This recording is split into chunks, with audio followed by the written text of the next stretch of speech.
우리는 2주 동안 이것을 알고 행하면 복이 있으리라. 우리 재호 형제가 안 보이는데 좀 옆으로 좀 그려줄래요? 앞으로 오거나. 이것을 알고 행하면 복이 있으리라 라는 말씀을 우리가 배웠습니다. 이 구절의 의미를 우리는 이제 알고 있죠? 따라해 봅시다. 천국에서는 높은 사람이 섬깁니다. 그래서 그런가 이번 주에 우리 집에서는 차제가 거의 다 설거지를 했어요. 처음에는 그러려니 했는데 두 번째도 또 자원하고 섬기는 걸 보면서 이 말씀을 기억하고 있구나. 여러분, 섬겨서 높은 게 아니라 높은 사람은 섬긴다는 거예요. 내 삶 속에서 섬김의 모습이 드러나지 않는다면 따라해봅시다. 나는 낮은 자이다. 그런데 남을 섬기는 게 자연스럽게 내 삶 속에서 뭔가 생색내지 않고 자연스러운 과정이 되어가고 있다면 그때 속으로 기뻐합시다. 내가 하늘에서 올라가고 있구나. 내가 복을 받고 있구나. 복 받는 우리들 되십시다.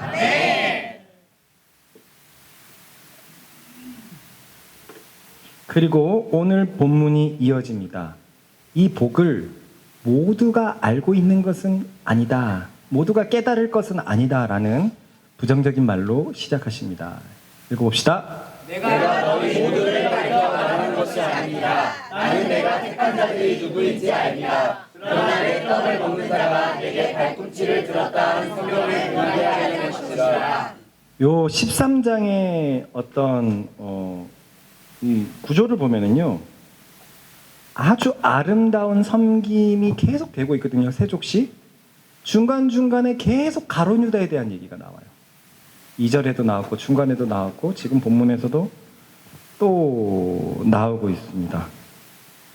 즉 참된 섬김의 비결에 대해서, 하늘의 비밀에 대해서는 12제자들 모두가 알 수 있는 것은 아니라는 거예요. 지금 나랑 밥 먹고 있는 사람이 12명인데 너희 모두가 이 비밀을 깨달을 것은 아니다 라고 얘기를 하고 있어요.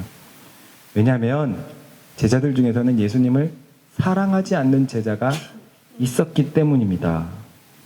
우리는 여기 표현을 굉장히 중요하게 생각해야 되는 표현이 있는데 저에게 몇 번 배웠어요. 다시 처음부터 읽어볼까요? 시작. 내가 너희 모두를 가리켜 말하는 것이 아니라 나는 내가 택한 자들이 누구인지 알리라. 수도. 자, 이 본문만 보면은 가룟 유다는 선택받지 못했던 것을 알 수 있어요. 그러니 저는 옛날부터 말씀이 좀 이상했어요. 예정론으로 생각을 해보면 가룟 유다는 너무 불쌍한 거예요. 애초에 선택받지 못해서 영원히 타오르는 지역에서 가장 극심한 불 가운데 있을 거 아닙니까? 그렇게 예정되었다면 저는 하나님이 너무 불공평하다고 생각했어요. 그 말을 저는 도저히 받아들일 수가 없었어요. 너무한 행위잖아요. 너무한 행위. 그런데 여기서는 택하다라는 표현을 쓰고 있거든요. 그런데 우리는 알아야 됩니다. 따라봅시다. 택하다라는 표현과 사랑한다라는 표현은 같은 말로 이해해야 한다.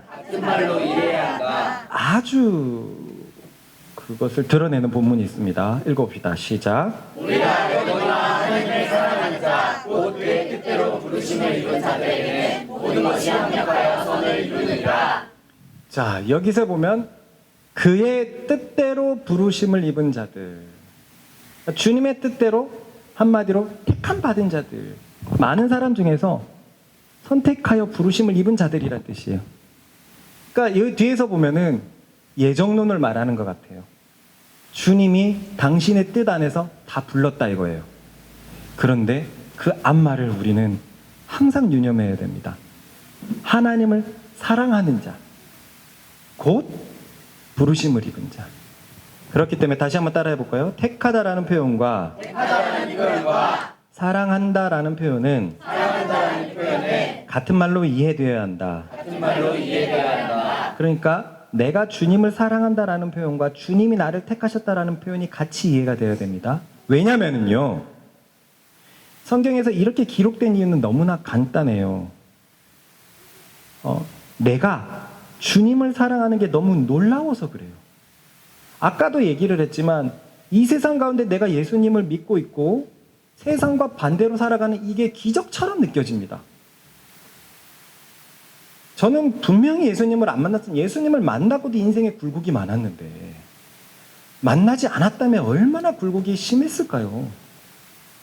아무리 봐도 저는 가정을 이끌어가지 못했을 것 같아요. 그리고 진짜 지금과는 전혀 다르게 깨시민이 되어서 LGBT에 앞장서는 그런 사람이 되었을지도 모르겠어요. 나름 똑똑하다고 생각해서. 그런데 내가 너무나 놀랍게도 예수님을 믿고 있단 말이에요.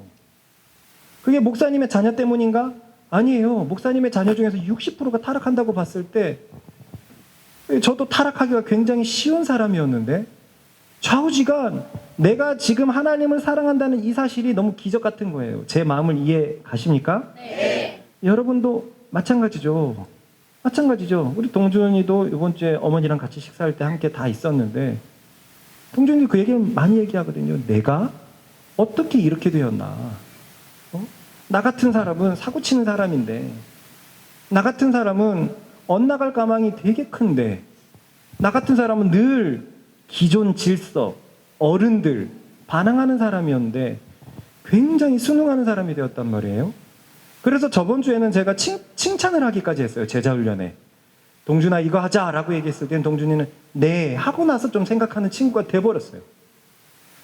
그런데 우리 담비는 이거 하자 그러면 쫑알쫑알 해가지고 우리 집에서 이제 쫑알이라고 부르는데 어제도 하면서 뭐라고 자꾸 말을 걸길래 야 쫑알아 막 웃더라고요. 자기도 모르게 이렇게 쫑알 이렇게 하는 게 익숙해져 있는데 동준이는 자기는 10대 때 어른들 세상에 너무 반항이 심한 친구였거든요. 자기도 왜 그런지도 모르겠다 할 정도로 반항이 심했는데 지금 굉장히 순응하는 친구가 되었단 말이에요. 그러니까 동준이 입장에서 예수님을 믿는 게 얼마나 기적 같겠냐, 기적처럼 느껴지지 않겠냐는 거예요.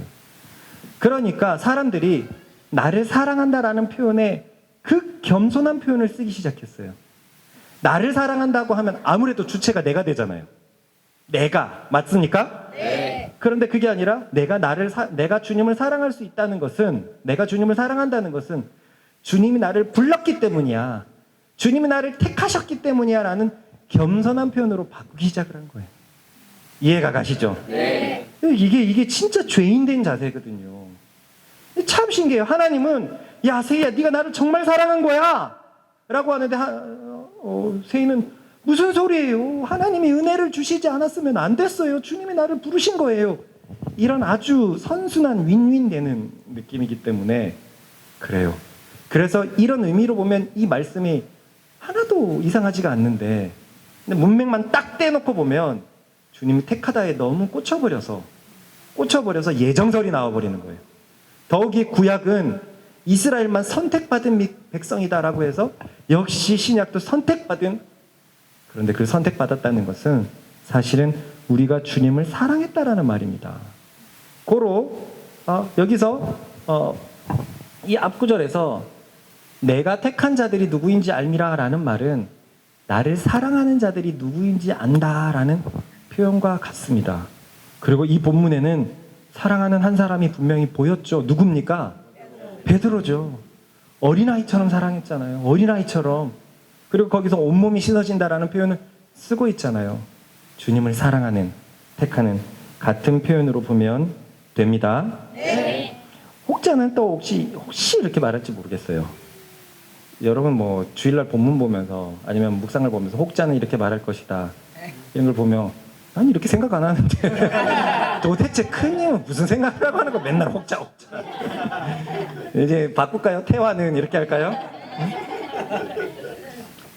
우리가 주님을 향해서 주님이 나를 부르셨어요 라는 말은 이해가 되지만 겸손의 표현으로 그죠? 근데 본문을 보면 주님이 나를 택했다라고 하고 있거든요. 그렇기 때문에 그렇게 받아들이기에는 조금 좀 어폐가 있지 않습니까? 라고 생각할 수도 있겠죠? 네. 따라올 수 있겠습니까? 네. 규재 너 진심으로 예한 거야? 따라올 수 있겠어? 어려울 것 같은데 얼굴 빨개지지 말고 무슨 말이냐면 내가 주님을 사랑한다 근데 겸손의 표현으로 주님이 나를 부르셨다, 이건 이해가 가요. 주님이 나를 택하셨다, 이해가 가요. 근데 이거는 주님 본인이 택하셨다라고 얘기했기 때문에 이 얘기하고는 좀 다른 얘기 아니냐라는 생각이 들 수도 있다는 거예요. 그렇다면 이렇게 생각을 해봅시다. 따라해 봅시다. 주님은 우리 모두를 부르셨고 우리 모두를 택하셨다. 읽어봅시다. 시작. 하나님은 모든 사람이 구원을 받으러 진리를 한 때에 이르기를 원하시느니라. 모든 사람이 구원받기를 원해요. 그런데 선별적으로 누구를 택했다? 둘 중에 하나는 거짓말입니다. 거짓말이에요. 그런데 우리는 알고 있어요. 주님의 성품은 정말로 모든 사람을 구원하기 위하심이라는 것을 알고 있습니다. 그러니 주님이 택하다라는 표현을 쓴 것은 주님의 본인의 사랑 표현입니다. 주님은 모두를 택하셨기 때문에 그래요. 잘 기억하세요. 주님은 우리 모두를 택하셨습니다. 받아들이십시오. 그런데 주님이 우리를 택하셨지만 우리가 주님을 사랑하지 않으면 그 주님의 택하심과는 상관없어요. 여러분, 이렇게 한번 생각을 해봅시다.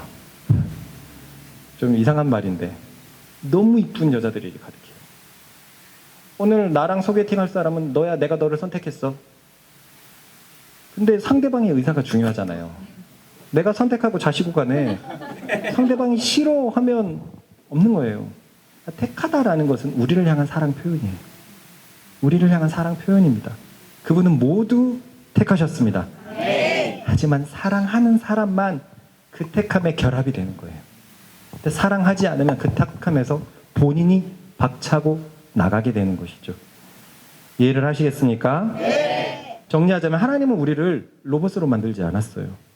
모든 행동을 프로그래밍하지 않았습니다. 하나님은 우리에게 자유의지를 주셨거든요. 그 자유의지라는 말은 말 그대로 자유하기 때문에 하나님은 당신 마음대로 우리를 어떻게 할 수가 없어요. 그만큼 우리를 사랑하셔서 하나님은 우리에게 완벽한 자유의지를 주셨습니다. 그러므로 하나님은 우리 모두를 택하셨지만 그 택함을 우리는 얼마든지 거절할 수 있습니다. 거절할 수 있어요. 얼마든지 하나님을 사랑하지 않을 수 있습니다. 본문의 가룟유대가 그런 겁니다. 내가 택한 자들이지만 그 중에서 택함을 거절한 자가 있다는 말이에요. 나를 사랑하지 않는다는 말이 있는 거예요. 우리 사도 요한의 13장의 기술을 한번 볼까요? 전주 말씀인데요. 시작. 예수께서 이르시되 이미 목욕한 자는 발밖에 씻을 필요가 없느니라. 이거 빼먹었네요. 우리 들어보세요. 6월절 전에 예수께서 자기가 세상을 떠나 아버지께로 돌아가실 때가 이른 줄 아시고 세상에 있는 자기 사람들을 사랑하시되 끝까지 사랑하시니라. 그런데 2절 기억나죠? 마귀가 벌써 시몬의 아들 가룟 유다의 마음에 예수를 팔려는 생각을 넣었더라. 1절과 2절의 공기는 너무 달라요. 1절은 끝까지 사랑하신, 2절에는 마귀가 등장합니다. 계속 보여주고 있어요. 주님의 사랑은 끝까지고 영원하다. 그런데 얼마든지 자기가 거절할 수 있다. 얼마든지 거절할 수 있다. 2절은 세족식에 어울리지 않아요. 그런데 하나님의 마음대로 할 수 없는 거예요. 우리 자식들도 진짜 마음대로 안 되거든요. 동의하십니까? 정말 마음대로 안 돼요. 정말 마음대로 안 돼요. 주님도 똑같습니다. 우리 하나님도 우리를 마음대로 못하세요. 완벽한 자유의지를 주셨기 때문입니다. 그러니 이 가룟 유다는 예수님을 사랑하지 않아서 구원받지 못했다는 것도 이 본문에 나옵니다. 그래서 13장을 보면 은근히 가룟 유다의 마음, 신앙이 표현되어 있어요. 볼까요? 시작. 예수께서 이르시되 이미 목욕한 자는 발밖에 씻을 필요가 없느니라. 온몸이 깨끗하니라. 너희가 깨끗하나 나는 아니라 하시니 이는 자기를 팔 자가 누구인지 아심이라. 그러므로 다는 깨끗하지 아니하다 하시니라. 10절에 보니까 이미 목욕한 자는 발밖에 씻을 필요가 없는데 온몸이 깨끗한데 다가 아니라고 했죠. 그렇다는 말은 가룟 유다는 목욕을 했다 안 했다? 안 했다. 안 했다. 이 말은 즉 예수님을 사랑하지 않았다. 예수님을 사랑해서 예수님을 믿었다면 구원이 그에게 주어졌는데 그는 예수님을 사랑하지 않아서 구원받지 못했다라는 것을 알 수 있습니다. 그래서 그는 선택받지 못한 거예요. 사랑하지 않았기 때문에 선택받지 못한 겁니다. 다시 읽어봅시다. 시작. 내가 너희 모두를 가리켜 말하는 것이 아니라 나는 내가 택한 자들이 누구인지 알리라. 너무나 잘 알고 있지만 참으로 놀라운 사실은 가룟 유다가 예수님의 측근이었다는 사실이에요. 우리는 12제자 중에 항상 베드로, 안드레, 야고보, 요한, 빌립, 바돌로, 마태, 도마, 알페오들, 야고보와 가나안 시몬과 다데오와 가룟 유다라 이렇게 얘기하니까 가룟 유다가 꼬라비로 보이는데 예수님을 쫓아다니는 사람이 지금 작게는 100명 단위에서 많게는 10,000명 단위예요. 분명한 것은 70제자가 늘 함께 다녔거든요. 그러니까 그런 어마어마한 군중 속에서 가룟 유다가 12명 속에 속해 있으니까 여러분 진짜 최측근이었던 거예요. 그래서 구약에는 어떻게 예언이 되어 있냐면 이렇게 예언되어 있습니다. 시작. 그러나 내 떡을 먹는 자가 내게 발꿈치를 들었다 한 성경을 응하게 하려는 것이다. 이 말은 무엇이냐면 상에서 같이 떡을 먹는 자라는 거예요. 밥 같이 먹는 그만큼 가까운 자라는 거예요. 그만큼 가까운 자. 늘 함께 하던 자, 같이 떡을 먹던 자가 내 발꿈치를 들어버렸다. 발꿈치를 들어버리면 우린 뒤집히잖아요. 나를 뒤집었다라는 그런 말이에요. 우리는 종종 어떤 한 사람을 보고 그가 속한 곳을 판단합니다. 예를 들어서 어떤 신앙이 좋은 사람을 만나면 자연스레 그 교회와 담임 목사님에 대해서 긍정적인 마음을 갖게 돼요. 그런데 아주 신앙이 개차반인 사람을 만나게 되면 그 교회와 담임 목사님을 싸잡아서 비난해요. 이건 사실 당연한 이치입니다. 성경에도 그렇게 나와 있어요. 읽어볼까요? 시작. 이러므로 그들의 열매로 그들을 알리라. 지혜는 자기의 모든 자녀를 위하여 옳다함을 얻으리라. 두 번째 말씀은 그거예요. 참 지혜는 자녀를 통해서 증명받는다. 여러분, 제가 참 신앙인을 갖고 있다면 정도와 의로운 일을 통해서 증명받을 거예요. 내가 참 신앙인이 아니라면 무늬만 신앙인이었다면 아이들은 개차반으로 크겠죠. 근데 참 신앙인이었다면 아이들은 잘 클 겁니다. 사랑하는 자에게는 1000대까지 하나님의 은혜가 이르거든요. 이렇듯 지혜는 열매로 판단할 수 있는데요. 그 말을 예수님께 적용해 보면 이상해져요.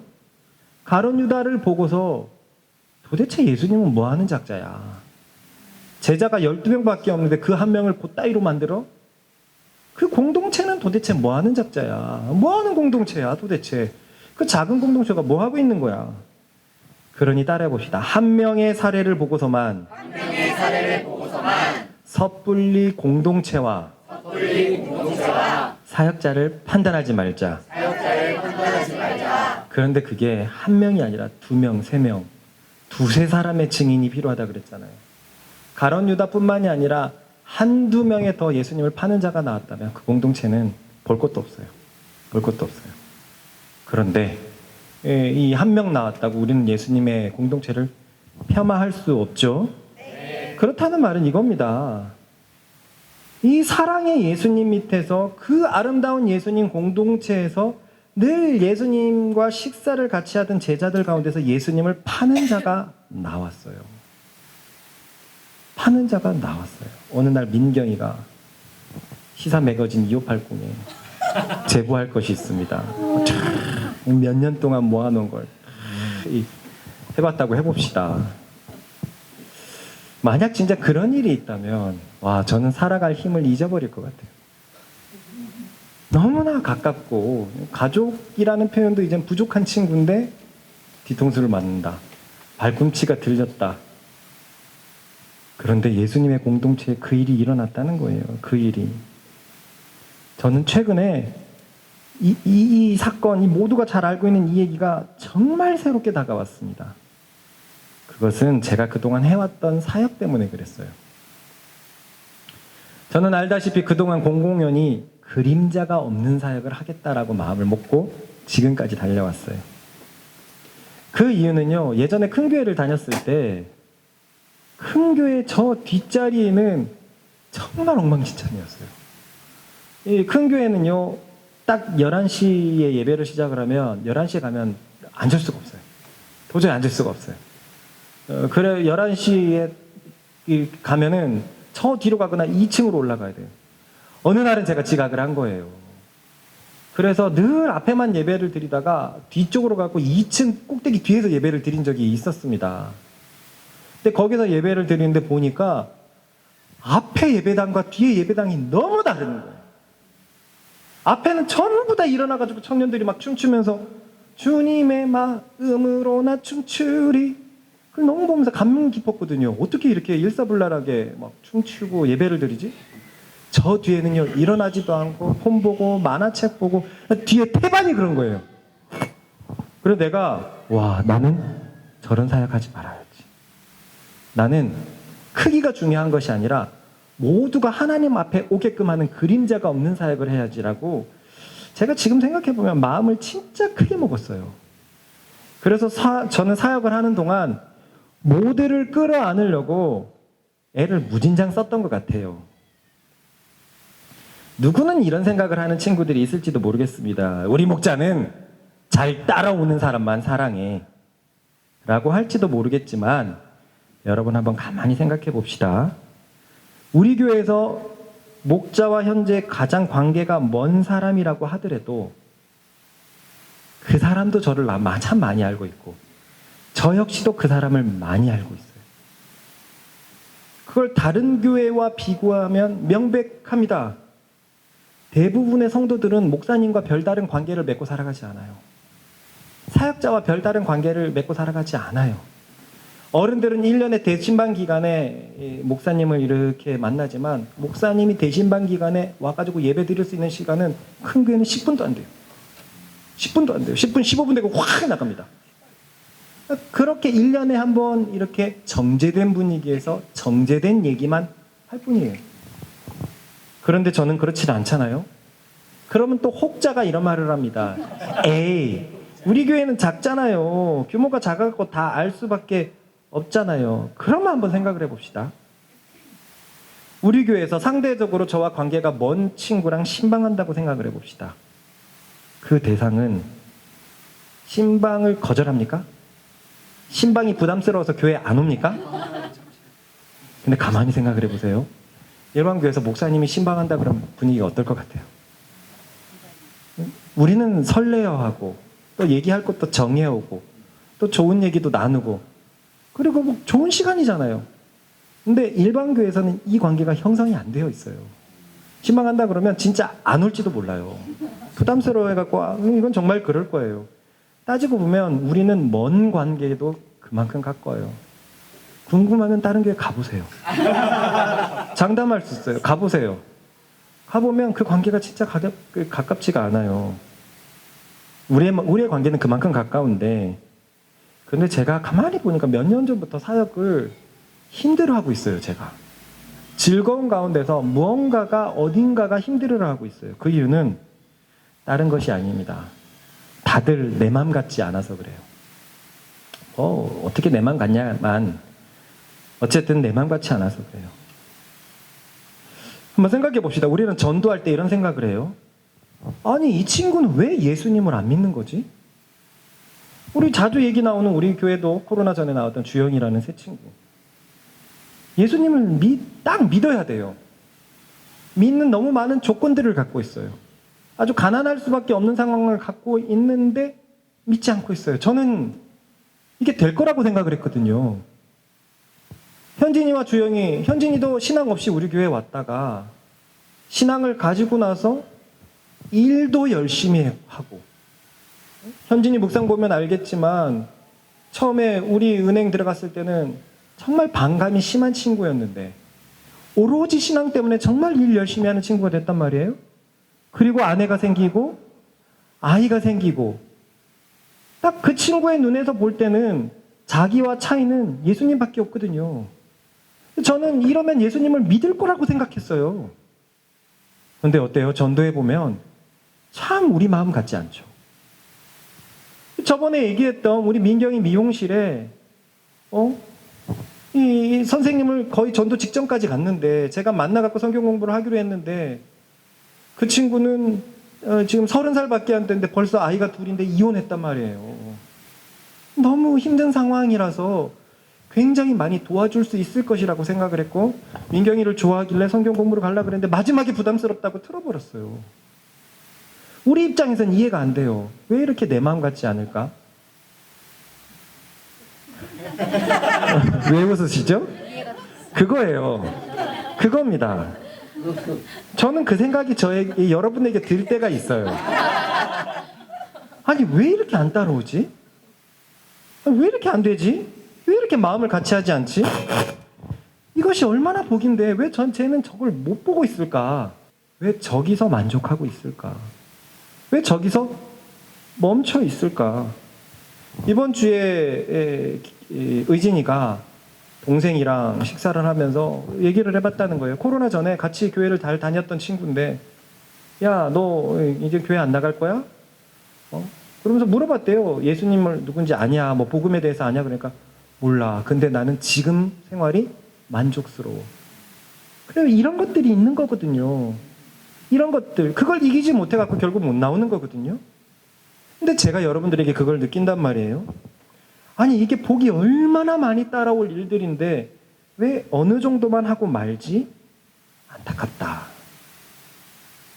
그래서 그동안 마음과 행동을 함께 하지 못하는 친구들에게 알게 모르게 심적으로 참 많은 신경을 썼던 것 같아요. 그리고 그런 것의 가장 대표적인 것이 이제는 지워진 함사공의 비전이었습니다. 함께 살아가는 공동체를 2030년도에 만들어보자. 저는 이 비전을 처음 만들어 이렇게 주님께서 떠올리게 했을 때 우리 교회가 열화와 같은 반응을 보일 줄 알았어요. 당시 교회에서 제일 멀리 있는 우리 기범익마저 그래, 시간은 충분하다. 이 시간이면 정말 가까워지고도 남고 제자가 되고도 남고 함께 살 수 있겠다.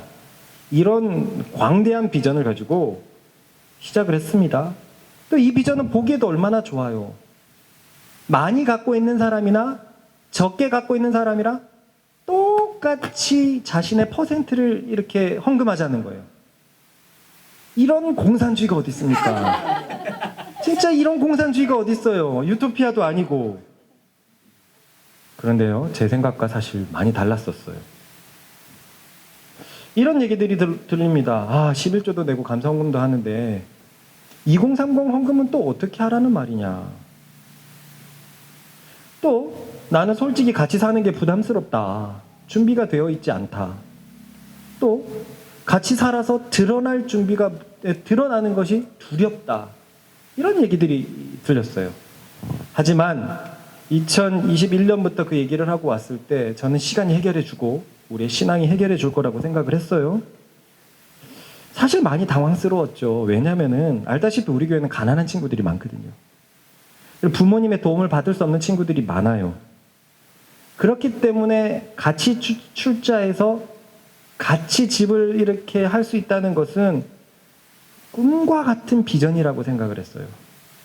더욱이 세상에는 집장만 하려고 보통 40% 정도를 이렇게 월급에서 적금에 붓는다고 하는데 우리는 23%를 붓고 있으니 에이, 우리는 헌금도 있잖아요. 그 사람들은 취미 활동이 없습니까?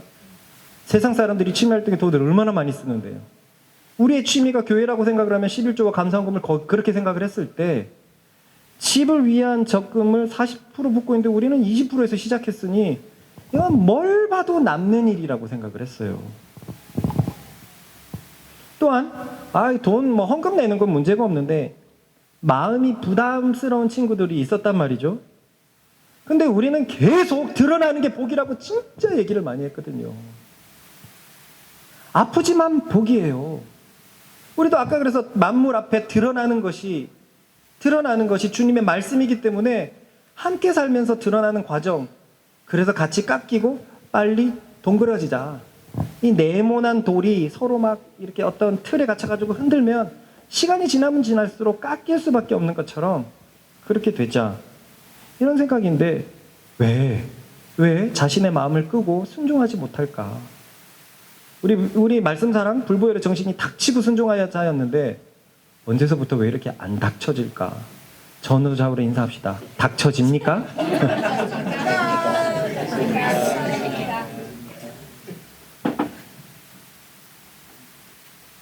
왜 대부분의 비전들은 제가 그렇게 선포를 했을 때 반신반의하는 분위기가 가득해요. 맞아요. 근데 시간이 지나가면서 점점 세워져 가는데, 근데 이 비전은 세워져 가기도 하고 무너져 가기도 해가지고 저는 마음이 좀 힘들었습니다. 그래서 함사공의 비전을 이야기하면서 우리의 마음이 여러 개라는 걸 알았어요. 3분의 1 정도는 와 하면서 따라갑니다. 이야, 이런 좋은 진짜 비전이 있다니. 3분의 1은 큰 마음은 없고 부담스럽지만 늘 하던 대로 따라오는 3분의 1이 있었어요. 늘 하던 대로. 그리고 또 3분의 1은 교회의 비전에 대해서 부담을 느끼면서 곳곳에서 어려움을 표출하는 사람들이 있었습니다.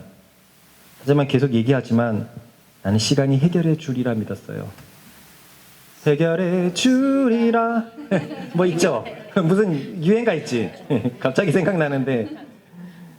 그래서 저는 먼저 살고 있는 내가 아름다운 모습을 보여주면 마음이 더 커질 거라고 생각했어요. 들어가자. 마음을 함께하자. 그런데요, 이 본문을 보면서 알았어요. 예수님도 늘 식사를 함께하던 제자의 마음도 바꾸지 못하는데 내가 어떻게 여러 사람들의 마음을 움직일 수 있을까? 그래, 사람의 마음은 내가 어떻게 할 수 있는 게 아니구나. 그렇다고 오해를 하지 마십시오. 아, 우리 목자가 포기했구나. 찔리는 사람들, 우리 목자가 나를 포기했구나. 아니요. 예수님은 그렇게 하지 않았어요. 네. 예수님은 알다시피 끝까지 사랑하셨어요. 끝까지. 그 내용이 또 여기에 나옵니다. 읽어보십시다. 시작. 예수께서 이 말씀을 하시고 심령이 괴로워 증언하여 이르시되 내가 진실로 진실로 너희에게 이르노니 너희 중 하나가 나를 팔리라 하시니. 예수님은 이미 누가 자신을 팔지 알고 계셨습니다. 수제자 중에 한 명이 배반자가 있다는 걸 알고 있었어요. 그래서 예수님은 너무 괴로우셨습니다. 이 괴로움은 우리가 측량할 수 없을 거예요. 끝까지 사랑하시는 분이기 때문에 그 괴로움은 반대로 무한대로 괴로우셨을 거예요. 사랑을 포기를 못하니까요. 그래서 예수님께서 너희가 나를 팔리라 라고 얘기하니까 제자들은 굉장히 놀랬겠죠. 예수님을 팔다니! 왕이 되실 분이고 메시아가 되실 분인데 누가 예수님을 배반한다는 건가? 그래서 서로를 의심하기 시작했어요.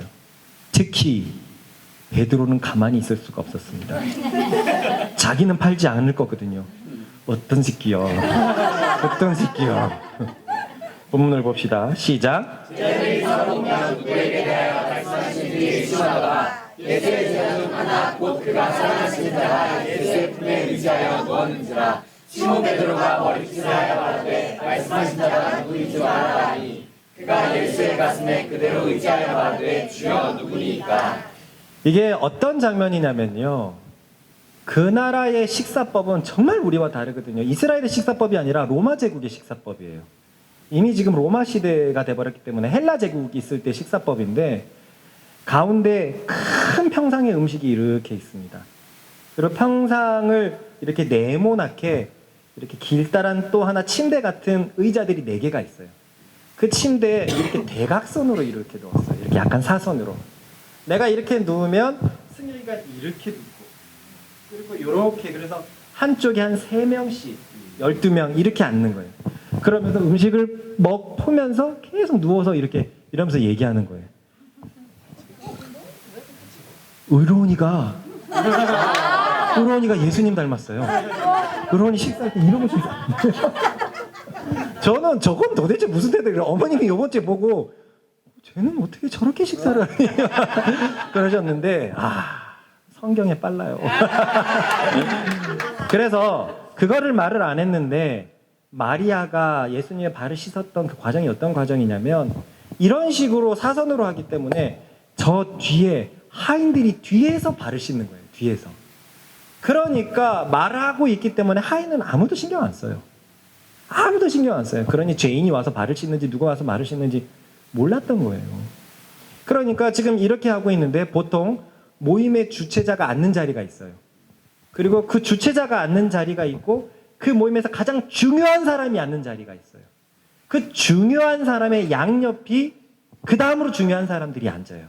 그러니까 보니까 예수님이 앉아 있고 그 옆에 누가 있냐면 요한이 있는 거예요. 요한.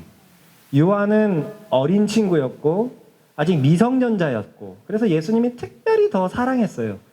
그래서 여기서 보면 그의 품에 의지하며 누웠는지라 라는 게 뭐냐면 예수님이 여기 있으면 요한이 예수님 품 앞에 요한 막 이렇게 이 관계가 될 수 있을 정도로요. 근데 이제 이 베드로는 아마 그 자리에 있진 않고 약간 좀 떨어져 있는 것 같아요. 그래서 학자들은 추측을 하길 그 보통 모임의 주최자가 앉는 곳에 베드로가 앉았고 그 모임에서 가장 중요한 곳에 예수님이 앉았고 예수님 옆에 그렇게 앉았을 것이다. 그 자리가 되게 중요하거든요. 그래서 바리새인 너희들은 상석에 앉지 말라라는 얘기가 그게 있어요. 그 자리 때문에 자신의 위치가 이렇게 된단 말이에요. 그러니 서열 논쟁이 한참이기 때문에 쉽게 앉지 않았을 거예요. 그래서 베드로가 그렇게 앉아갖고 요한 보고 여기 머리짓 하죠? 머리짓.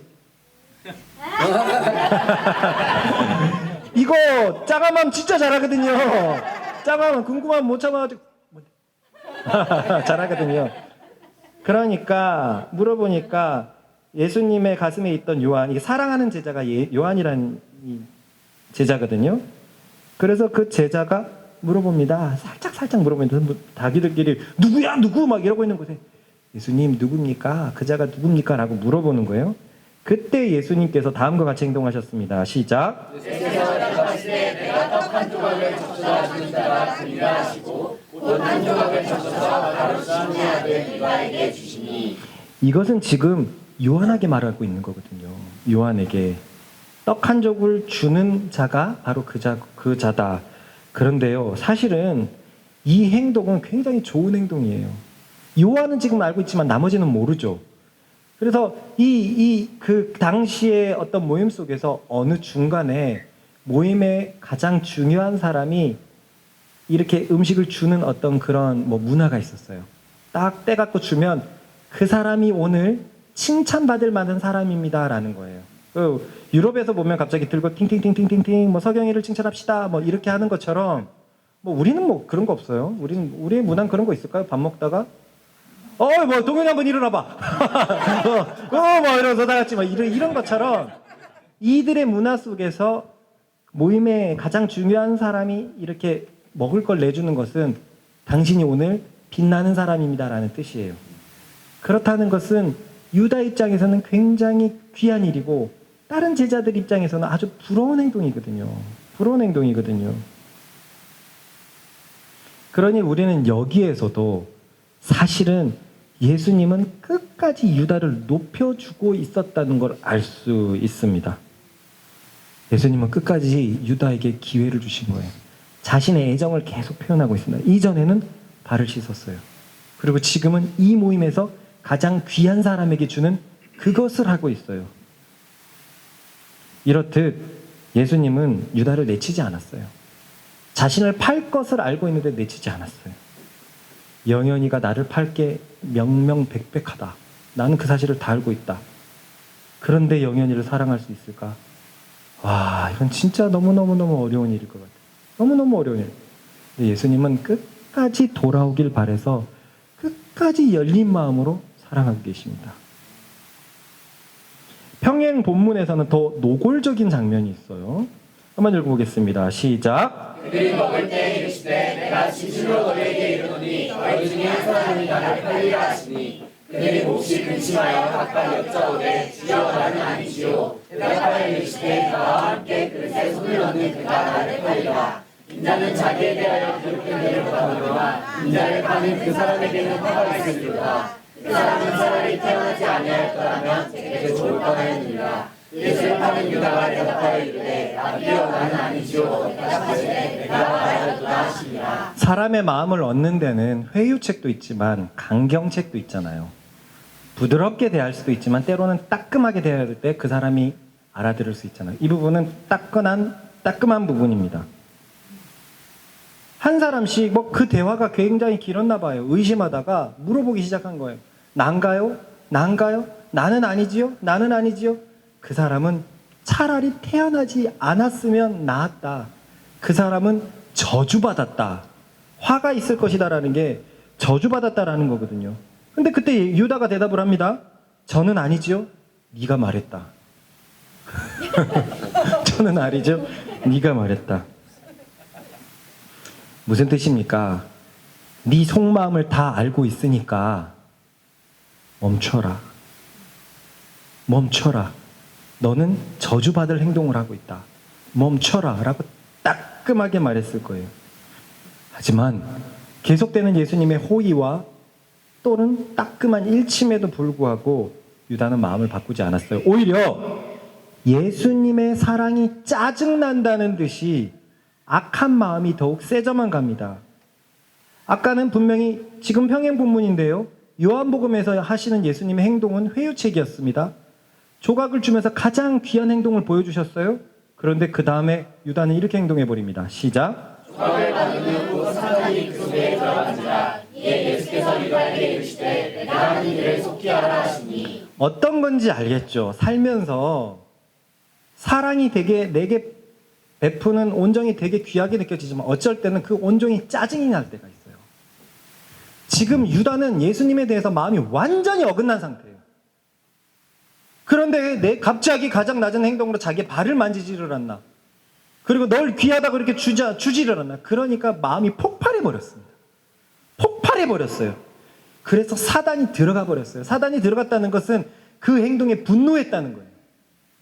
미친놈이 뭘 하는 거야 나한테. 난 너를 팔 건데. 얼마나 속에서 분노가 들었는지 사단이 확 들어와 버렸어요. 야, 이거 놀랍지 않습니까? 예수님의 슈퍼 수제자 중에 한 명인 늘 예수님과 식사를 하는 자가 그의 마음이 완전히 어긋나 버려서 예수님의 애정에도 불구하고 이 정도의 상태가 되어버렸습니다. 이렇듯 사람의 마음은 예수님도 어찌할 수 없습니다. 하지만 우리는 본문에서 끝까지 예수님께서는 기회를 주셨던 것을 알 수 있습니다. 그래서 저도 이 마음을 계속 기억하리라라고 다짐합니다. 내가 할 일은 늘 제자들을 사랑하면서 끝까지 마음을 열어놓자. 마음을 열어놓자. 하지만 또 하나 기억해야 된다는 걸 알았어요. 그렇다고 해도 사람의 마음은 내가 어찌할 수 없구나. 그래서 나의 마음이 여러 갈래로 찢겨지지 않도록 해야 되겠다. 내가 할 수 없는 것에 대해서 계속 애를 쓴다면 그것은 오히려 사단이 기뻐할 일이구나. 끝까지 항상 사랑하는 마음을 열어놓되 그 마음을 어찌할 수 없다는 것을 잊지 말아야 되겠다라고 생각을 했습니다. 우리는 여기에서 모두 당연한 질문이 하나 떠오르게 되는데요. 제자들 앞에서 예수님이 유다를 지목했는데 다른 제자들이 가만히 있다는 말이에요. 네가 했다라고 했는데도 그 다음 내용엔 별 게 없어요. 우리에겐 저는 이게 진짜 이해가 안 갔거든요. 분명한 제스처를 계속 주고 있어요. 근데 제자들은 별로 그걸 하고 있지 않아요. 그러니까 지금 베드로는 어땠습니까? 어떤 새끼야 이러고 있다가 해가지고 지금 가룟 유다라고 얘기했거든요. 베드로 같으면 어떻게 했습니까? 지금 칼로 잘라야 돼요. 왜냐면 몇 시간 있다가 칼로 자르거든. 바로 몇 시간 있다가 한 2시간 있다가 칼로 자른단 말이야. 아니 한 3시간 4시간 되겠구나. 예수님 기도한 시간 치면. 그만큼 분에 차 있는데 제자들 중에서 그래? 베드로의 성격이 어떻겠습니까? 그런데 제자들은 전혀 이 얘기를 이해를 못하고 있어요. 읽어봅시다. 시작. 이 말씀을 무슨 뜻으로 하셨는지 그 앉은 자 중에 아는 자 없고 어떤 이들은 유다가 돈깨를 맡았으므로 명절에 우리가 쓸 물건을 사라 하시는지 혹은 가난한 자들에게 무엇을 주라 하시는지도 생각하더라. 유다가 그 조각을 받고 돈 나가니 밤이더라. 여러분 여기에서 뭐 하나 이해가 되는 게 있습니까? 왜 제자들은 유다를 이렇게까지 의심하지 않을까요? 그러니까 제자들 입장에서는 유다가 그럴 사람이라고 조금도 생각하지 않았던 거예요. 조금도 생각하지 않았던 거예요. 유다는 제자들 가운데 신망이 두터운 자였어요. 그도 그럴 것이 돈꾀를 아무나 맡게 합니까? 그러니까 유다는 표는 안 났지만 돈꾀를 맡으면서 제자들의 신망을 갖고 있어서 그 얘기를 이 제자들이 영 딴판으로 지금 해석하고 있잖아요. 뭐 네가 할 일을 하라. 그러니까 물건 더 필요한 게 있나? 아니면 평소에 하셨던 것처럼 가난한 자들에게 나눠주라고 하시나? 아마 이걸 빙탕 쳤겠죠. 가난한 자들에게 나눠주라 하시나? 여러분 이걸 받아들여야 돼요. 제자들이 지금 막 이렇게 눈치가 빠르고 아주 막 지금 막 불이 켜져 있는 제자들이 뭐를 유다는 그렇게 생각하지 않을 정도였다는 거예요. 그만큼 유다는 그 공동체에 녹아져 있던 인물이에요. 신망을 얻고 있었던 거죠. 그러니 나는 진짜 이상했거든요. 예수님의 이 대화가 유다를 계속 공격하고 막 지목하고 있는데 어찌 이렇게 평온하게 넘어갈까? 아무도 신경 안 썼던 거예요. 돈 꾀를 맡았으므로 저 얘기가 참 많은 것을 보여줍니다. 어떤 행정적이고 어떤 일에는 굉장히 신뢰를 얻었던 친구구나. 참 놀랍죠. 이 정도의 신뢰의 사람인데도, 이 정도의 수제자인데도 예수님의 사랑을 거절하고 팔았다는 겁니다.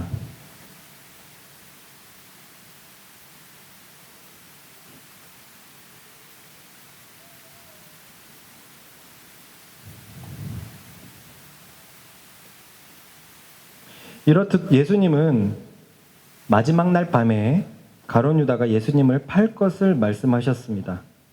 그리고 우리는 끝까지 기회를 주시는 예수님의 마음도 보았습니다. 그런데 여기엔 또 하나의 뜻이 있습니다. 그것은 이런 일들을 미리 예언하시고 행동을 보여주심으로 아직 이 일들이 무슨 의미인지 전혀 모르고 있는 제자들에게 나중에 이 행동이 하나님의 계획을 성취하는 일이었음을 보이신 거예요. 자, 지금 제자들은 무슨 말이냐면요. 지금 제자들은 유다를 의심하고 있습니까? 아니요. 전혀 의심 못하고 있어요. 예수님의 말을 좀 이해하지 못하고 있습니다. 그런데 몇 시간 후에는 깨닫게 돼요. 유다가 정말 팔로 왔거든요. 팔로 왔거든요. 그때는 예수님이 했던 말들이 이해가 되겠죠. 그게 그거구나. 예수님은 정말 성경에서 기록된 대로 가는구나. 식탁에서 먹던 자가 발꿈치를 들었다라는 그 성경을 성취하시는 분이구나. 우리 같이 읽어보겠습니다. 시작. 지금부터 일이 일어나기 전에 미리 너희에게 일러주면 일이 일어날 때에 내가 그인 줄 너희가 믿게 하려 함이라. 그러니 몇 시간 후에 사내들인에게 체포당할 때 두려워하지 말라. 이 모든 일은 기록된 대로 가고 있다. 나는 하나님의 계획을 성취하고 있다. 그래서 이것을 미리 알려준다. 너희들 중에 누가 나를 팔 것이다. 그래서 미리 알려준다. 나는 죽을 것이다.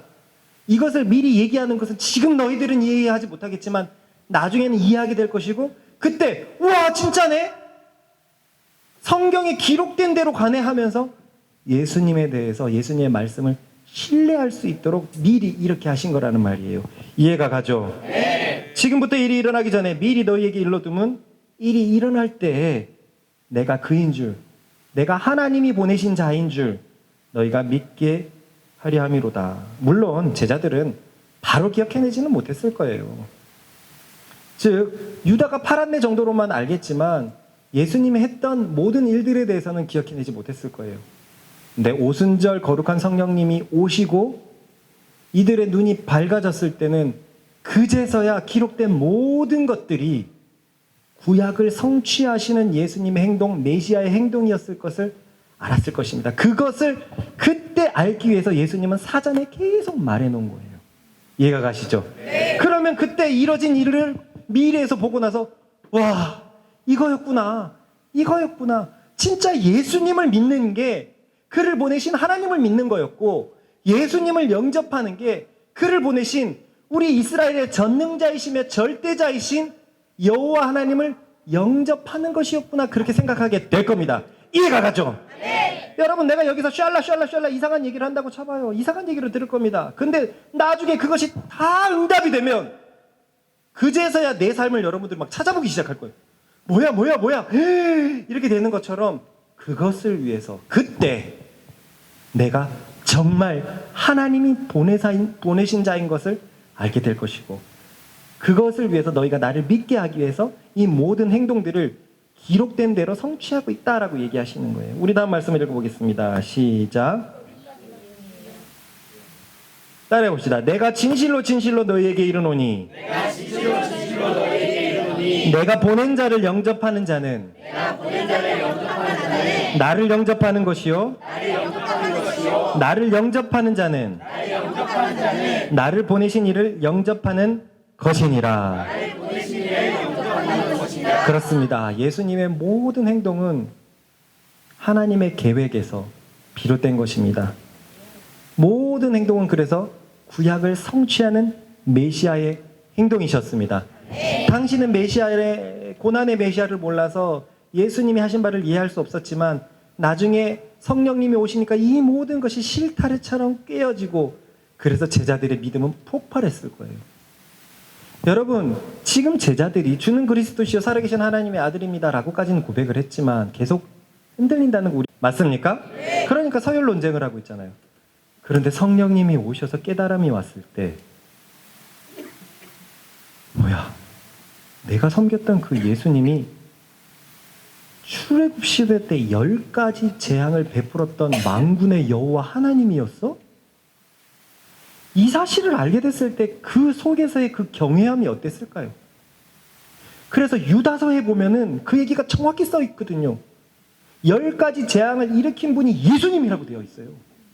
저는 이게 맞나 해가지고 나중에 깜짝 놀랐던 본문이었는데 뭐야, 구약에 있었던 그 하나님의 어마어마한 행적이 예수님이 하신 거였어?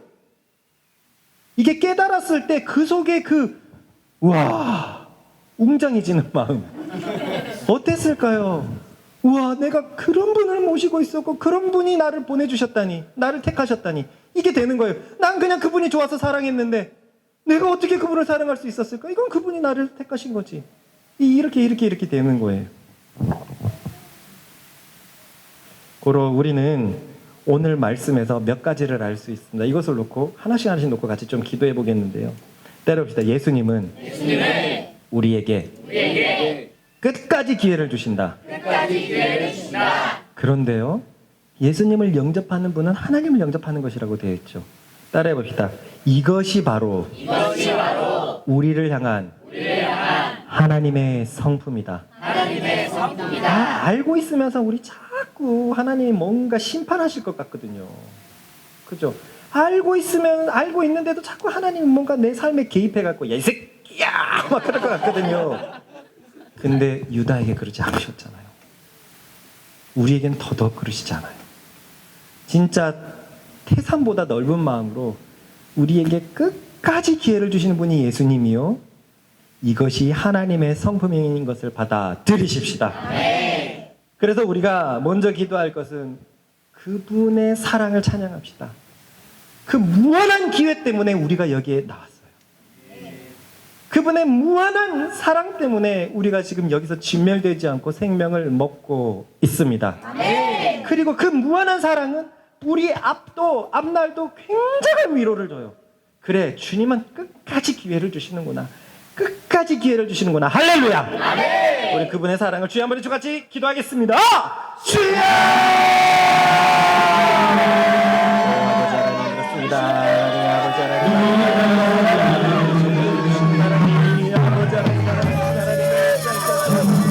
아버지 하나님께서 아버지 하나님, 저울처럼 나의 죄를 나누어 봤다면 같이 죽었을 것입니다.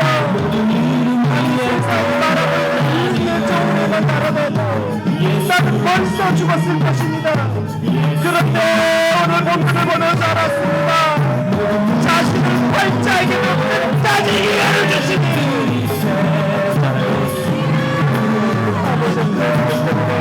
내가 여기 살아있고 주님 그 사람 때문에 내가 쉴 수 있고 숨을 쉴 수 있고 그 사람 때문에 내가 그렇습니다. 하나님은 나를 정죄하시지 않습니다. 그렇습니다. 하나님은 나를 심판하기 원하지 않습니다. 그분은 구원의 하나님이여 생명의 하나님이었습니다. 앞으로 내 남은 날도 힘내게 영원한 기회가 열려있다는 것이 너무나 감사드립니다. 때로는 우리의 마음을 아주 두려움이 올라오고 오늘 본문에 멈춘 것이 아니었습니다. 주님은 기회를 주셨습니다. 주님은 기회를 주셨습니다.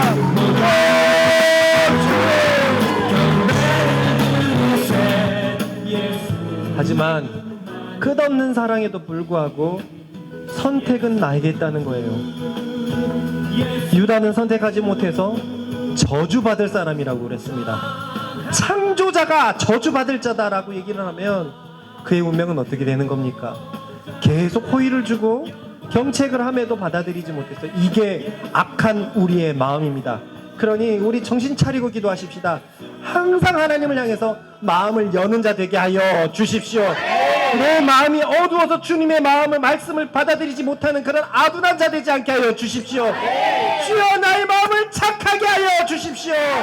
당신을 향해서 내 마음을 항상 열어 주십시오. 주여 한번 저희 기도합니다. 주여